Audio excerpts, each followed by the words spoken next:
Hello guys, আমরা একটা মরুভূমির মধ্যে হারিয়ে গিয়েছি। এখন আমরা রাস্তা খুঁজে পাচ্ছি না। এখানে খেজুর গাছ আছে, অনেক খেজুর খাওয়া যেতে পারে। দেখেন রাস্তা, দেখেন রাস্তা, দেখেন সব বিরান। আল্লাহ, আগুন লেগে গেছে।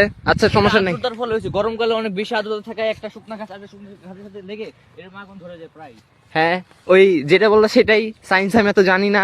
আচ্ছা, যাই হোক, দেখেন ওই পাশে মরিচিকা, ওখানে পানি পাওয়া যেতে পারে, কিন্তু আমরা যাবো না। নিচে এইদিকে থাকবে তাহলে পানি। মরিচিকা যেদিকে থাকে অপর দিকে যেতে হয়। চলুন তাহলে অপর দিকে যাওয়া যাক। 1 2 3 4। আপনারা যা শুনেছেন সব সত্য। মরুভূমিতে সকালে যেরকম প্রচন্ড গরম থাকে, রাতে বেলা প্রচন্ড ঠান্ডা পড়ে। আমরা তা অনুভব করতে পারছি। অনেক ঠান্ডা, সাইবেরিয়ার থেকে বেশি ঠান্ডা, বিশ্বাস করেন।